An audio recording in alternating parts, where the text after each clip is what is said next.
Okay, so this is on strategies to address unfinished learning. Unfinished learning is the buzzword. It's the new buzzword. There's always new buzzwords in education, right?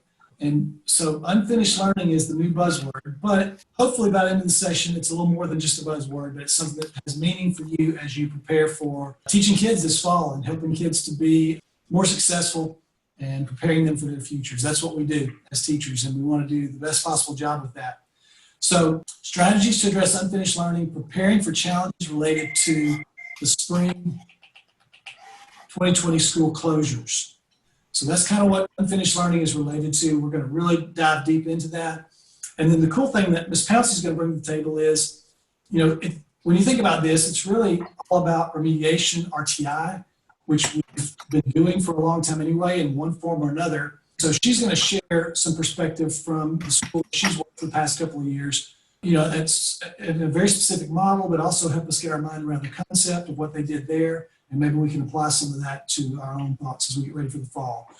There's still a lot of unknown with regard to the fall. I need to say up front, we don't know if we will be doing everything virtually or if we will have everyone on campus like normal or somewhere in between. We just don't know. Every day we wait for word from the government that filters down through our state Department of Education and then to our superintendent and the resources we have here in Caddo to make decisions. It's just a day-by-day thing as we wait to see how the numbers are looking for COVID and make decisions based on that and advice from our government. Also, don't want to get into anything these days without recognizing the great challenges that we're facing as a society in our country. And just know that me personally, I don't take those things lightly. And I understand that if you're like me, things have been weighing heavily on your heart over the past couple of weeks. While I find this to be a great distraction from that, I don't want to overlook our responsibilities in those measures. And we want to make sure everyone is valued in math, particularly. So students, teachers, and everyone. And we don't want to ever get anything outside of that. Here are our objectives. So what we want to do is we want to try to make an assessment of what we're dealing with, okay? So just know that this presentation, the only hard and fast you're going to get is from Ms. Pouncey. She's going to show you some things that they've done that have worked that may be able to apply to what we're talking about. But everything else is it's all new. Most of us had never even probably said the words unfinished learning before. We had talked about remediation plenty of times. It's definitely new to all of us, and so we've done a lot of work in preparation for this, but I'm sure there's still a lot of things we can do to do even better, be more prepared. So we're going to show you what we've done, and we're going to try to assess, the scope of this whole thing, and then talk about how we've incorporated some of this work into our scope and sequence, and then, what we want you to do is evaluate and consider applications for your world. The school-wide model used in Caddo that LaToya is going to point out, hopefully we'll be able to pull applications from that as well as just the discussion that we have leading up to that. So we're basically got the session divided in about half the time, so we'll move forward with that. All right, we're going to start with this. So if you're in Nearpod, hopefully everyone is, you're actually going to be able to answer this question now, right? Assuming school will reopen normally in August of this year, which of the following best matches your thoughts on the potential learning gaps resulting from those spring school closures? So just a quick answer. And again, being new to Nearpod, I'm going to try to make sure I know how to do this. I see we've gotten a few answers here. They're coming in, and in just a minute, I'll cut you off and I'll share the results. You should see something. I probably should have pulled this up on my other screen. Let me do that. My results are showing about 43% put B as the answer.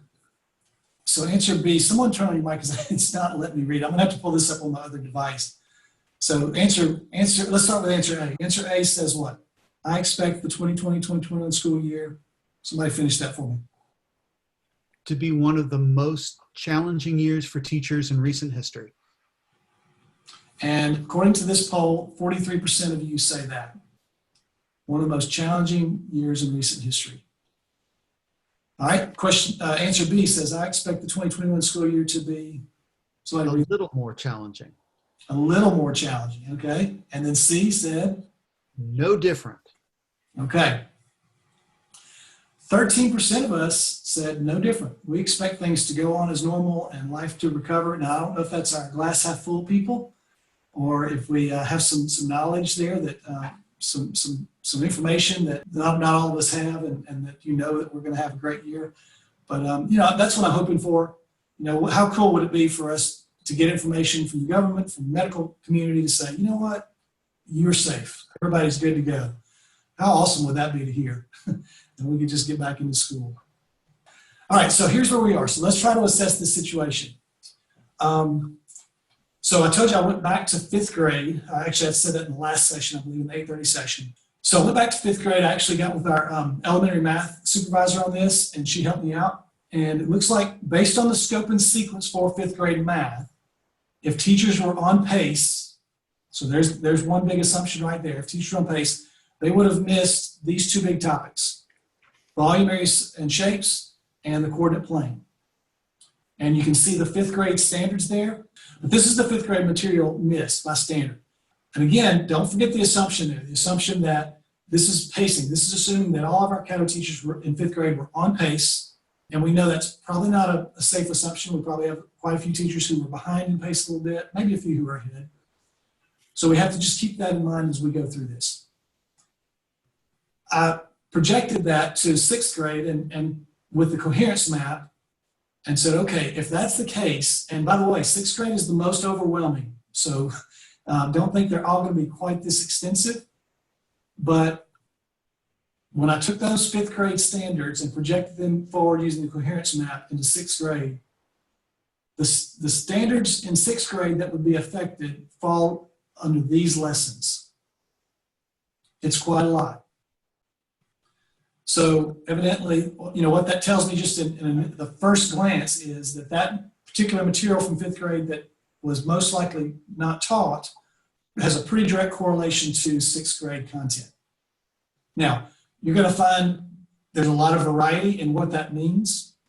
There are some of these lessons listed here where you'll get into it and you go, these kids really aren't missing anything. They're the same as it's always been. They're ready to go. You're going to find some of these lessons there where you're going to say, oh my gosh, yeah, the learning gap is obvious. These kids missed something big time in 5th grade, and now I'm having to do some extra work to get them caught up.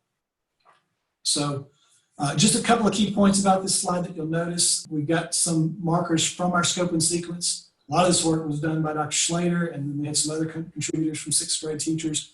But those lessons that are in sort of the brown font have been kind of denoted as optional lessons, or where there are opportunities to abbreviate some information.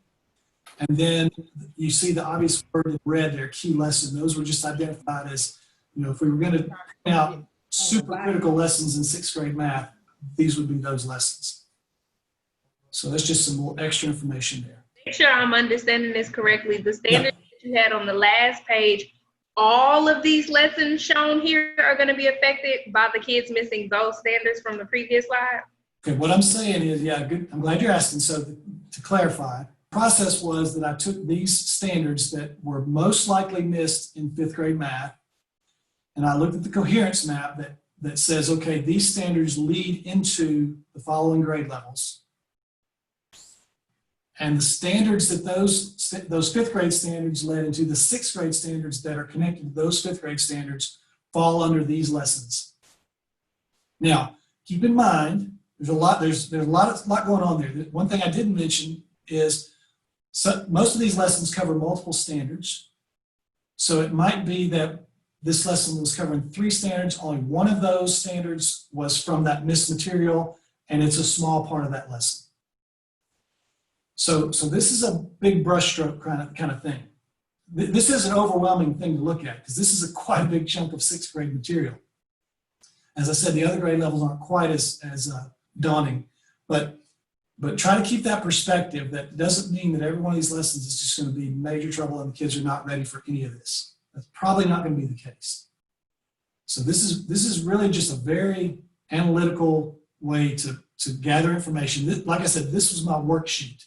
Actually, again, this is another thing I said in the last session. This was my work document. And a lot of the work is still to be done. So keep that in mind. So I did the same thing for 6th grade.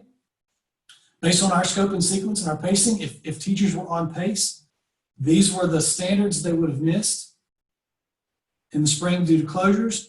Another point that needs to be made there is that some of these standards had been taught in prior lessons prior to quarantine. But these were standards that were covered either for the first time during our quarantine time, or again, maybe they've already been covered prior in the school year and they weren't totally missed in the 2019-2020 school year. So those sixth grade standards that were most likely missed in the spring, whether they were missed completely all school year is a different story.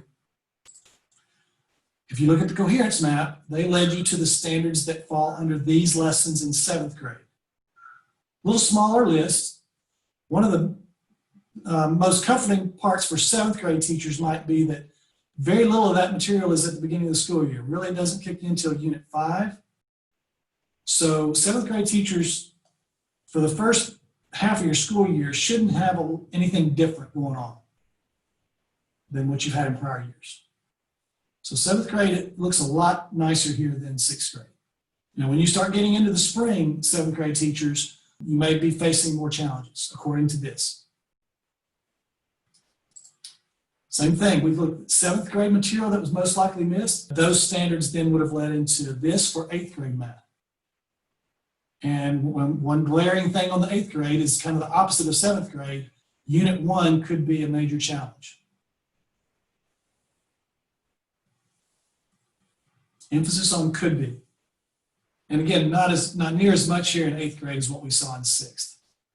And then for our high school people who are logged in, we've done this for the high school courses, Algebra 1, Algebra 2, Geometry, and Advanced Math Pre-Calc.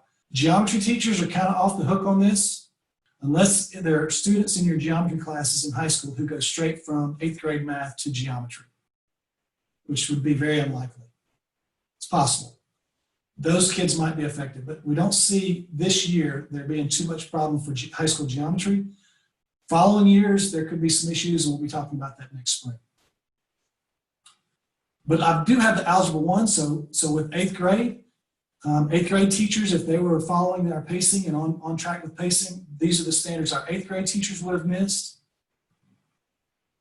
And then for high school Algebra 1 teachers, here's where we would have some higher probabilities of deficiencies. So our sixth grade teachers are feeling pretty low right now because they're going, wow, we've got the biggest challenge. Again, it may not be that way. It may not be near as big a challenge as it looks. It could be more of a challenge than it looks. We just don't know exactly. And there's still some digging that we're doing. There's still some dissecting of this that we're doing to try to assess really what's the scope of the problem. But what we've also been doing, working hard on, is despite the scope of the problem, here's how we're going to try to address this problem. And before we get into that, I need to announce this. I announced it in our earlier session. This is not a final announcement. We don't know this. What our leadership is saying, and I did talk to my boss to be able to get her permission to announce this, that it is possible that all schools, all middle schools will be, and high schools will be getting extended class periods for math and ELA this fall.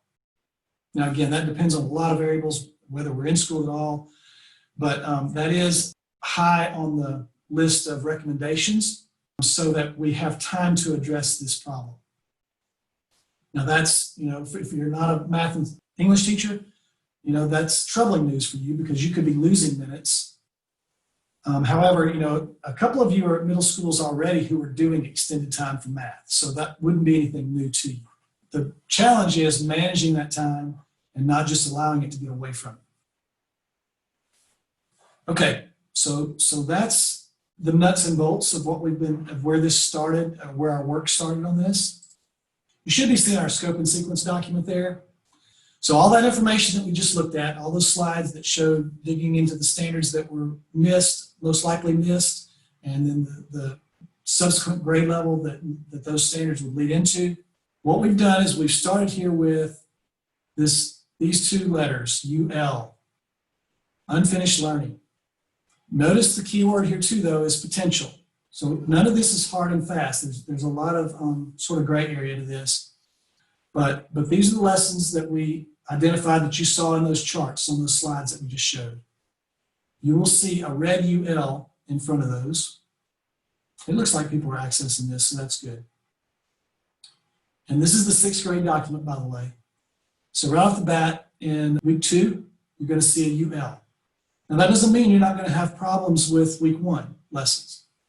It doesn't mean you're automatically going to have problems with week 2 lessons either, but it's just saying that these lessons, the standards in these lessons were identified as potentially problematic due to spring school closures. So that's the first thing we did was all those lists of lessons that you saw on those slides were tagged in the scope and sequence as potential unfinished learning. So on the scope and sequence, I don't want to spend a lot of time here, but you see our calendar, you see the lesson titles from Illustrative Mathematics. The standards are live links that take you to the companion documents. So if you're not familiar with that standard, you can get a quick look by clicking on that link. We've got our components of rigor, conceptual understanding, procedural skill fluency, and application. We've got our task types. If you're not familiar with these, you can scroll up to page 2 of our scope and sequence document, I think, and you can see definitions for all of that stuff. And then we've got some instructional resources out here that would, possibly be helpful with regular daily instruction outside of the curriculum or in addition to the curriculum. And then out to the right is kind of the big working part that we're trying to put together for you here to try to make the life easier, to try to give you sort of an idea of a process that you may want to go through. None of this is hard and fast. And even if we say this is a finalized document, and you have other ideas, then, you have autonomy to do that in the way that you and your administration see fit. But what you see here is prior grade standards. So this is going backwards now. So you notice that 6GA1, prior grade standards that lead into 6GA1 are these 4th and 5th grade standards here. And evidently, none of those were covered during the quarantine time, okay, according to the pacing for 5th grade math, or else you would have had a UL out here. So you're probably not going to have these elementary school standards memorized, so you want to click on those. Those also take you to the companion documents right there. So you can get a quick overview of that standard, get your mind wrapped around it, where the deficiencies might be. And actually, I'm going to skip on down to lesson 1.4, just since that is an actual UL lesson.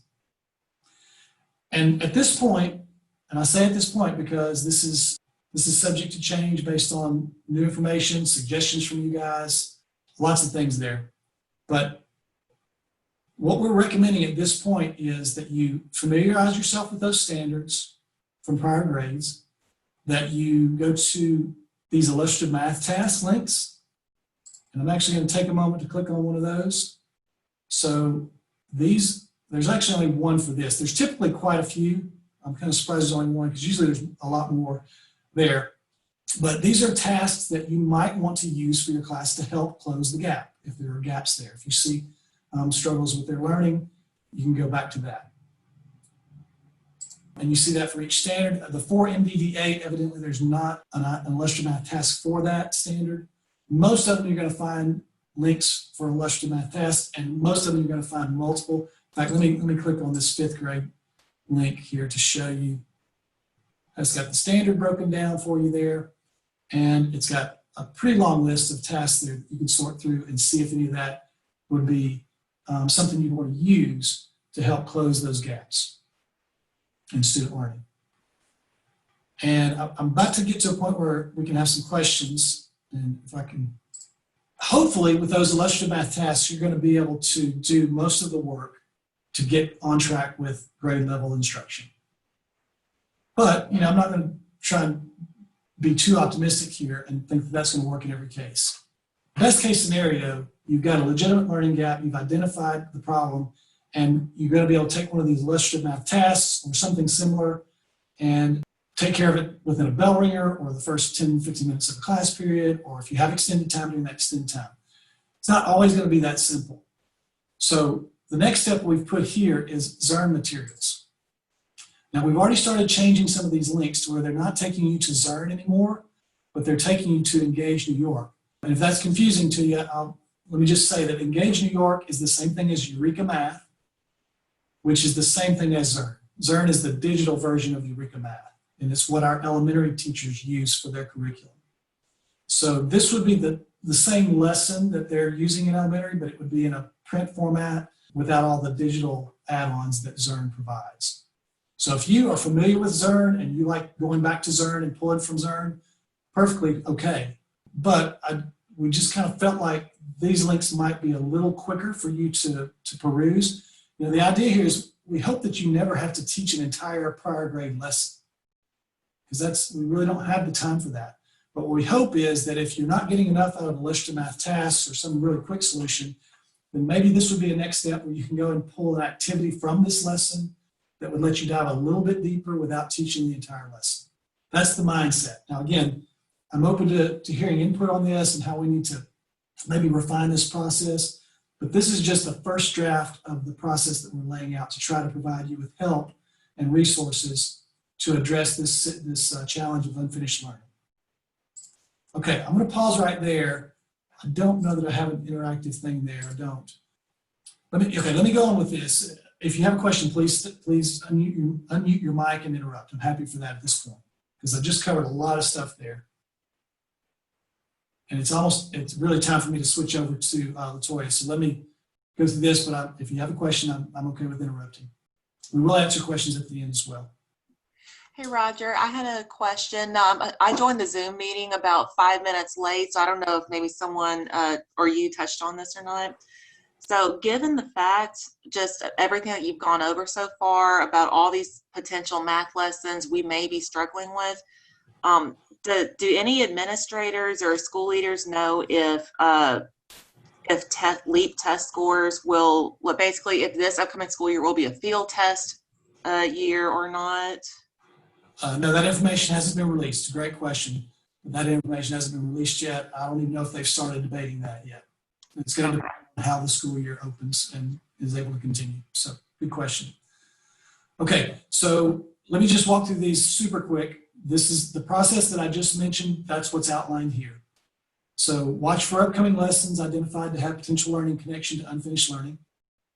Wherever you see that UL. Use the companion documents to familiarize yourself with those prior grade standards. Start with the illustrative math tasks and see if those will be sufficient to get you through the challenge. If those aren't good enough, look at the Eureka links there. And that's going to be confusing because I'm saying Eureka here and I said Engage New York on the other.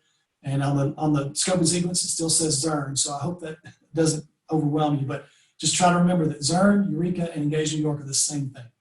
So moving into actually looking at prior grade lessons is what that's saying. And again, try not to have to take time to teach an entire prior grade lesson, but just using that as a resource to maybe dig a little deeper if you have to. And then if there's a need for more, move to the corresponding illustrative math or Zern lessons. Oh, you know what? I said that totally wrong. I'm trying to rush.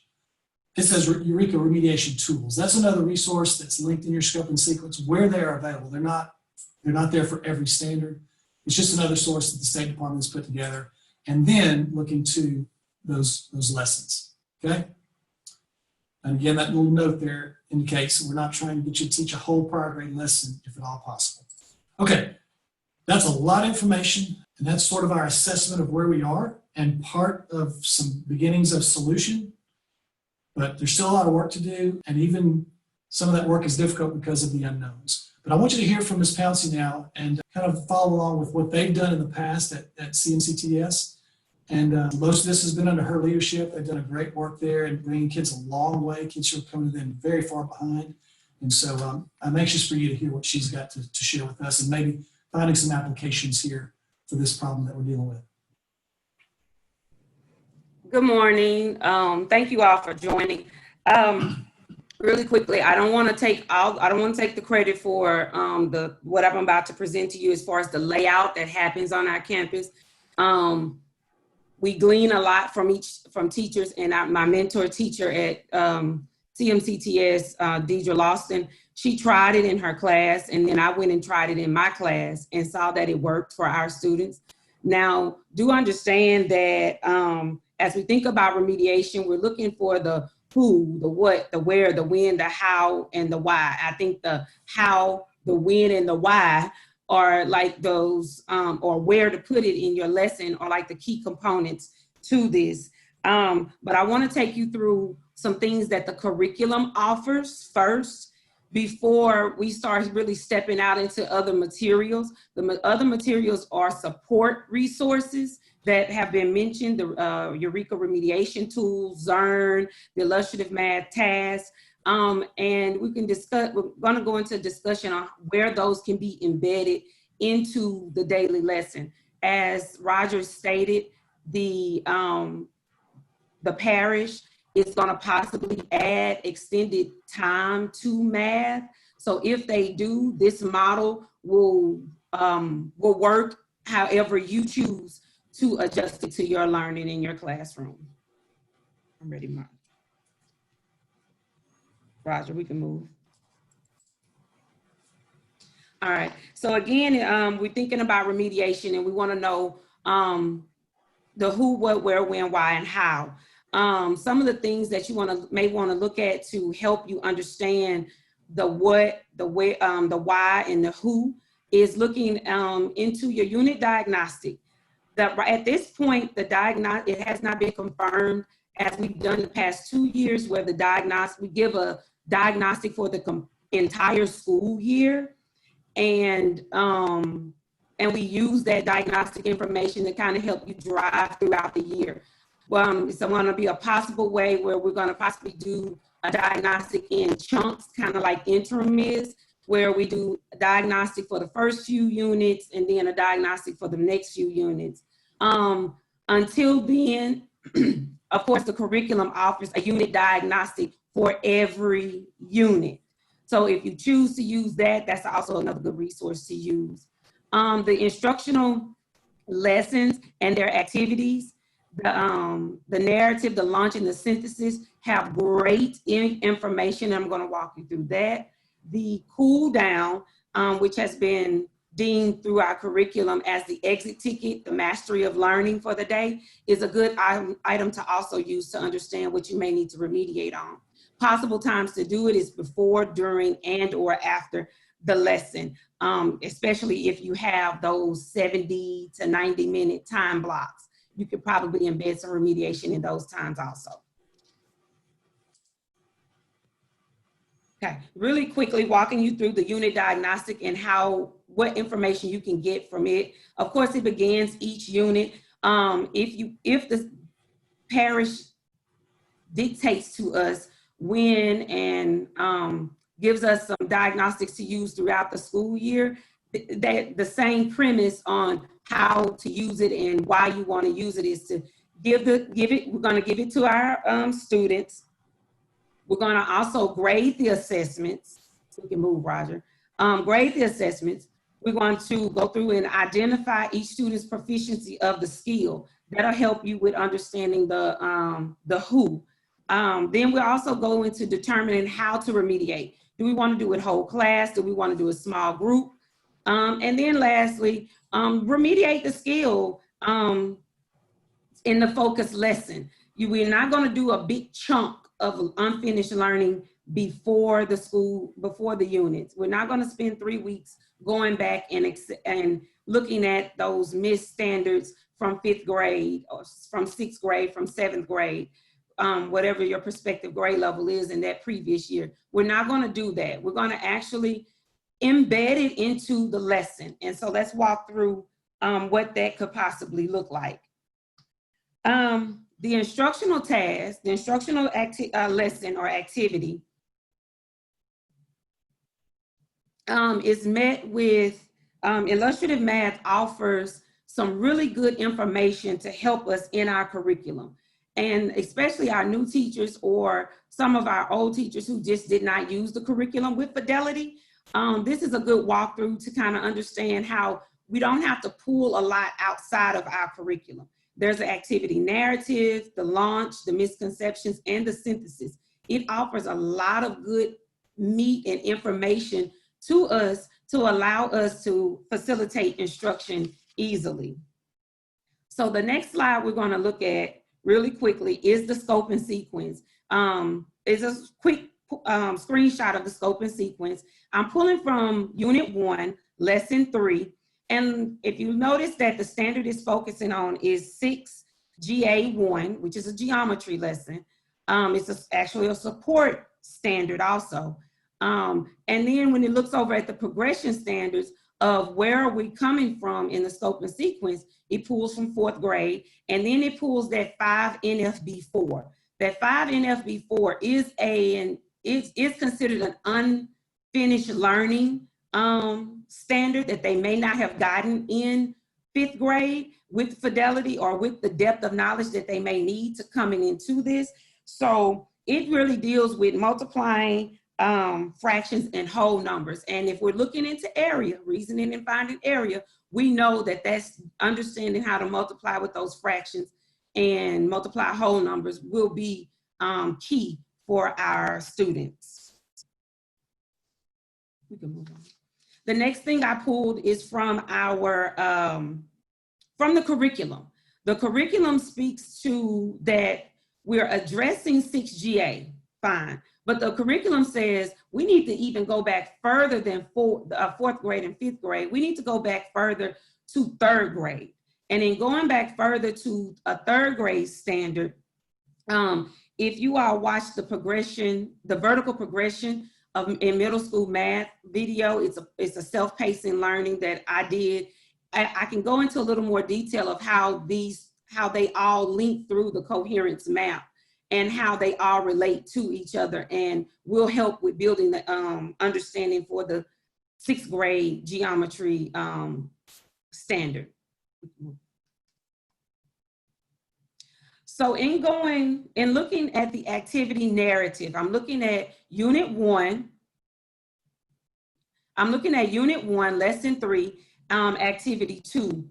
The video for the progression, vertical progression, is on KickUp also. But if we look at the activity narrative for the second activity in Lesson 3, Unit 1, I circled where it's talking about students may start by counting squares as they had done in earlier grades.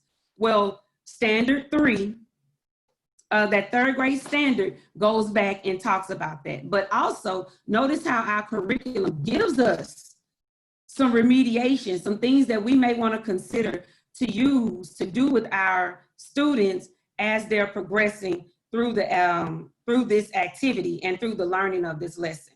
We can move. The next link I want to make in this particular activity in this lesson is the activity launch. For our new teachers or for some of our old teachers, again, who are not using this with fidelity, the activity launch is your setup. It gives a very quick details about how you should help set up the activity so that the students can understand what's needed for them to do. Some things that jump out here is that it tells you it tells you that you want to show them a strategy from the earlier grades. Well, if you reference, hey, you've done this before, let's go back and let's do the first figure together. Well, you model to them how counting the squares could be one way of them finding the area. And it may bring some of that recall back to them to understand how to do that. If we go to the misconceptions, next slide, Roger. If we go to the misconceptions is what you also want to consider while the students are working through the activity. As they're working through the activity, some things that you may want to consider, and you're giving that oral academic feedback, is that if you see students not using the model that you just gave for figure A, then let them know again. And that's a quick embedded remediation that we probably sometimes don't even realize that we're even doing. That you can tell them, okay, let's count the squares. But one thing that stands out is that it says that some of the students may count the partial squares as a whole square. And that opens up discussion and also leads you to the activity synthesis, where some of the discussions around the strategies the students used to find the area will come up, where they'll have those discussions. And it also is going to bring up some heavy vocabulary where you use decomposing and rearranging, which is some of the vocabulary within this lesson that we're going to start bringing up that we're going to use throughout this actual unit, so that they can understand that when you say decomposing, what does that mean? What does rearranging mean, as you all have that discussion? And again, it brings that vocabulary back to the forefront, and they're not looking at you crazy like, what do you mean by decomposing, if they see that in their cool down, where it's going to ask them to possibly decompose. Again, here you access those previous grade standards and what they were previously going to learn by going back and reaching back to those strategies that they would have previously learned in 3rd grade and in 4th grade, of that multiplying fractions and whole numbers for 5th grade, and for counting the squares in 3rd grade. Then when we get to the cool down again is the activity of mastery that the curriculum says use this as the exit ticket. Did the students get and understand what is being taught in the lesson for today?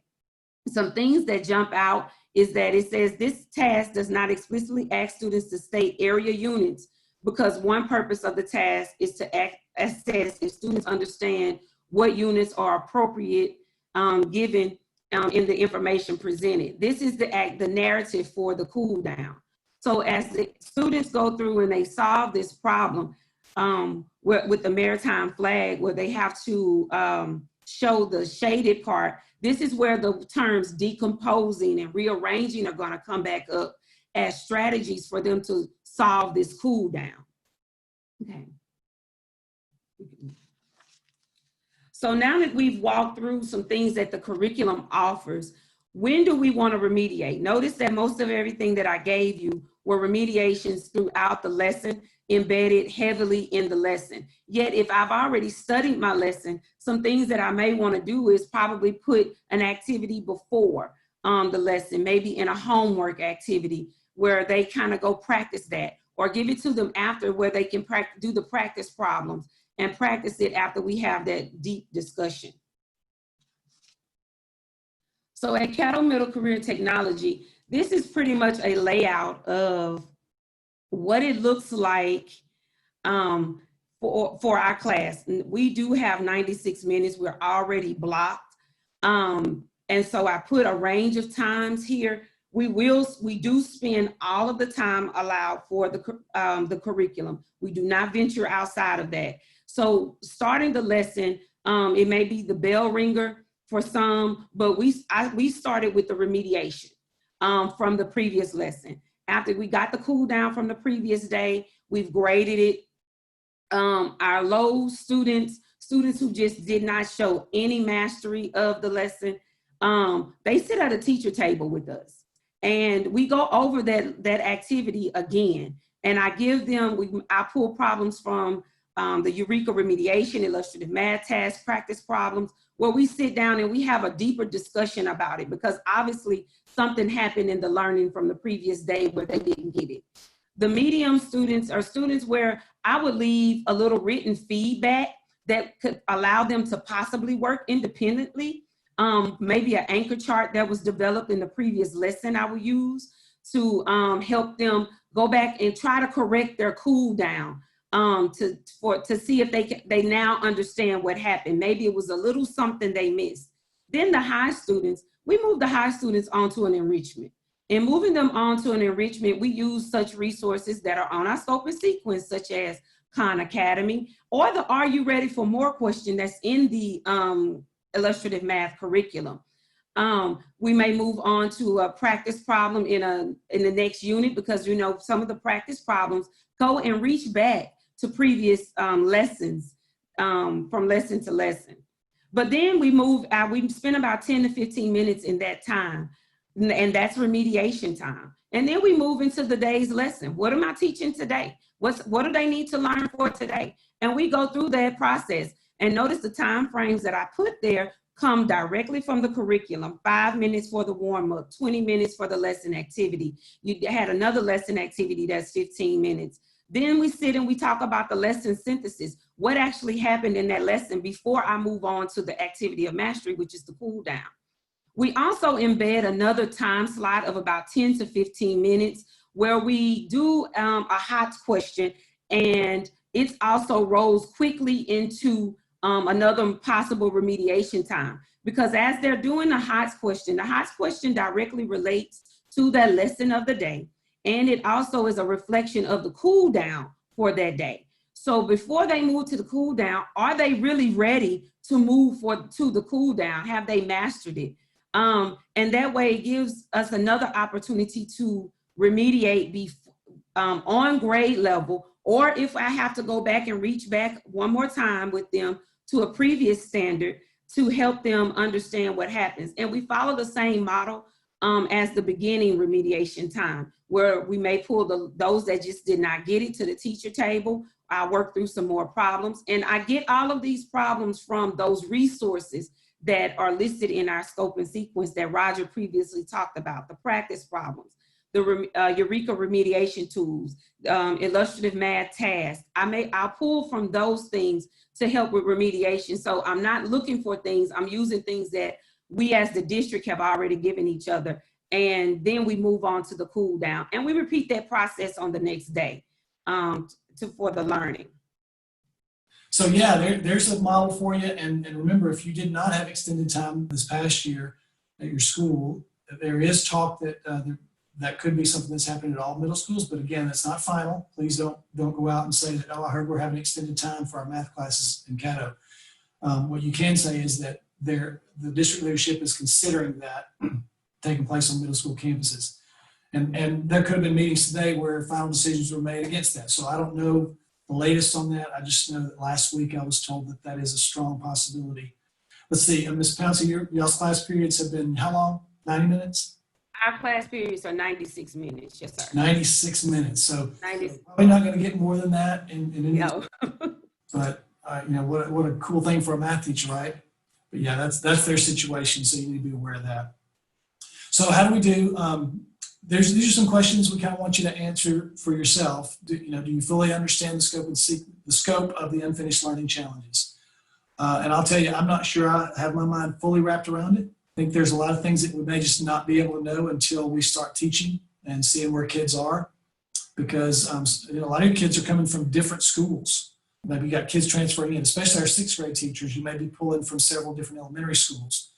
And so those kids may be coming out of different circumstances and how far they were in the pacing when the closures took place, and then what kind of instruction online took place after the closures. So there's just a lot of variables in here that we're not going to know fully until the school year gets started. And even then, it may be difficult to uncover all the components to that determine the situation you're in. Are you ready to utilize the scope and sequence documents and other available resources to create meaningful lessons that work to address this challenge of unfinished learning?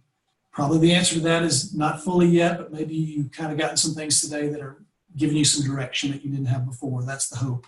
And then, evaluating, considering what Ms. Pouncey brought to the table there and sharing what they've done already in remediation scenarios. And maybe you got some good ideas there. So with that in mind, I would love for you to add on our collaboration board here, just either direct answers to those questions, or if you have some other thoughts based on what you heard today, or maybe just some thoughts that came to mind as you're considering all this. Mr. Vance, this is Dr. Frazier. Hey, Dr. Frazier. I have a question about the extended math block. Our math block is already at 90 minutes. And with teachers and with the ELA having to have those extra minutes because of our letter grade, how many more minutes are you thinking? Well, that's a great question. I'm glad you brought that up, because the way I would understand it, and again, I'm not really in on all these discussions, so I'm just getting information after the meetings take place. My understanding is that schools who already have the extended time would probably not get more added on to that. But we still have a lot of our middle schools, K-6 schools, I guess, who don't have extended time for math right now. And so I think the goal would be to give everybody that opportunity. Okay. And when I looked at the standards that you presented in the beginning of the presentation, if I see some things that Northside need to tweak because we've covered some of those things, can I make some adjustments? Oh, for sure. Yes, definitely. Please understand, everyone. I'm glad Dr. Fraser is bringing this up. The information that we're putting out there is very broad brushstroke. Keep in mind the stipulations, the kind of disclaimers that I threw out at the beginning, that we took the standards from the prior grade based on our scope and sequence, the pacing in our scope and sequence. You got to remember that some teachers, when the school closures took place, some teachers may have been 2 or even 3 weeks behind. That's not totally unheard of in our district. And teachers who were a little bit behind, they were behind in different places. So yeah, it's not hard and fast. What we tried to do was provide as specific guidance as we could provide, but we definitely have to communicate that message that it's a very broad brushstroke, and it's going to come down to doing some deeper digging at each school, and even within each class of students that you have as a teacher, trying to make an assessment early on. Now, that's another thing that's being talked about quite a bit at central office. And again, I'm just hearing sort of the after meeting conversations, but how are we going to do diagnostics this year? Mm-hmm. I'll tell you one suggestion that I made that got a little bit of positive feedback is the possibility of, instead of giving that big diagnostic at the beginning of the year, that maybe we break that diagnostic up into pieces based on, say, for instance, we look at all the questions that relate to first 9 weeks content, and we only administer those questions at the beginning of the school year. And that gives us some more direct correlated data to what we're teaching right away. And then maybe at the end of that first 9 weeks, we take the questions from that state diagnostic that we apply to the second 9 weeks material and give those as an assessment. That's one option that's on the table. Again, I'm not involved in those deep discussions about where they are and exactly what's going to come out, but I know that's been one of the options presented.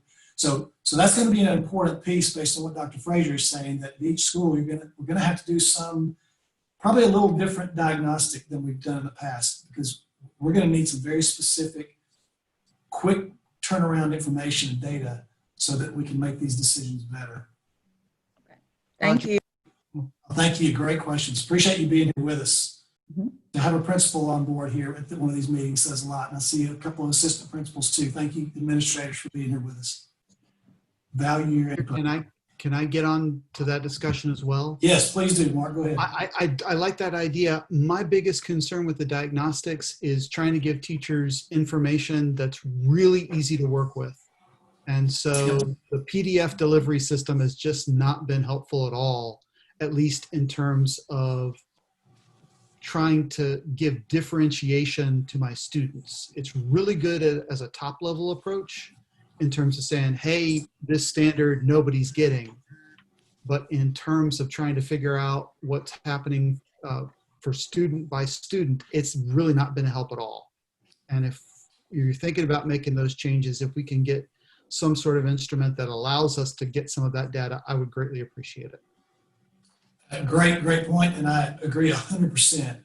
If it's not already, I will do my best to impart that piece of the conversation, that we've got to have quick turnaround, we've got to have valid data that comes back to us that's easy to analyze and make decisions from. Am I on the right track with you there, Mark? Yeah. Very, very important. Yeah, it doesn't matter what assessment we have, we can't get the data back quickly and it's meaningful and easy to interpret, then it's meaningless. Great point. Okay, looking at the Collaborate board here. Let's see, would the district be willing to hire teachers to cover those classes? Let's see.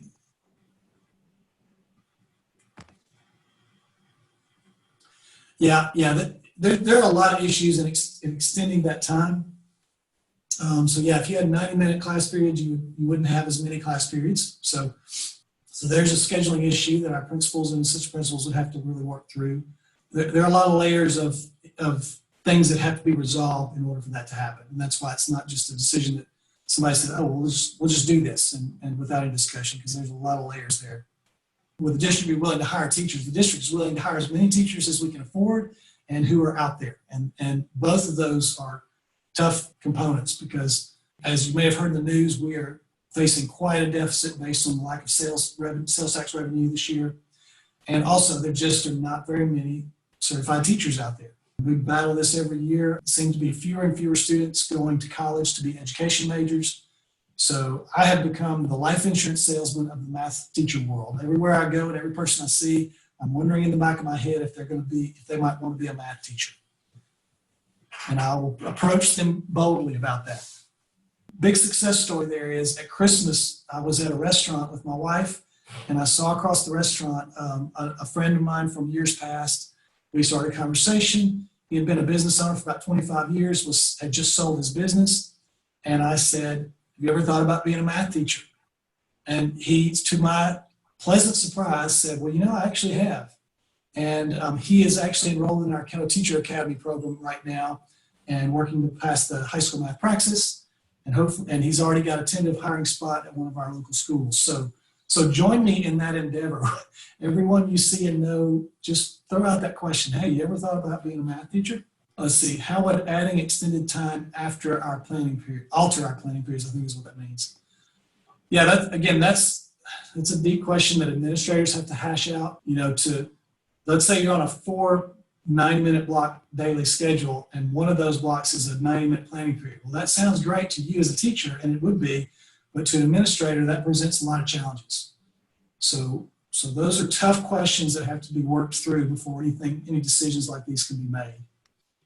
Hey, it is past time for us to shut this meeting down. So what we agreed to do with all these sessions is we're going to try to start and end on time. So we are done. Let me just say thank you for coming. Thanks so much to Ms. Pouncey for all the work she put into this. Thanks again to our administrators as well as our teachers who are part of the sessions. Just we need you guys to be in tune with what's going on. Roger? Yes. I will just say, I think that is a very, very wide paintbrush you used for 6th grade. It is. And so when I looked at it, I probably would have cut out half of those in terms of the concerns. Yeah, and we can do that over time. I mean, as we get through the summer and start digging in a little deeper. For me, so understand where this is coming from. This was just me digging in a short period of time and trying to be as wise and smart as I could be about it and not leave anything out, with the understanding that once we get more eyes looking into it, we can fine tune. Yeah. So this is pretty raw what you're seeing today. It was all we could do at the time that we had. Hey, Vance, what about with diagnostics? I know when I taught 4th grade, we used MobiMax, and MobiMax diagnostic was fantastic because when they got those answers correct, then it would move up to higher stuff. And then it got to the point to where if they were low on fractions, then it would upload fraction lessons for them to work on to build up those skills. Would that be something as a diagnostic that would be good for us to use at some point? Great question. Probably something I should have addressed with the whole group. All right, guys, I'm shutting it down. Thanks so much. See you soon.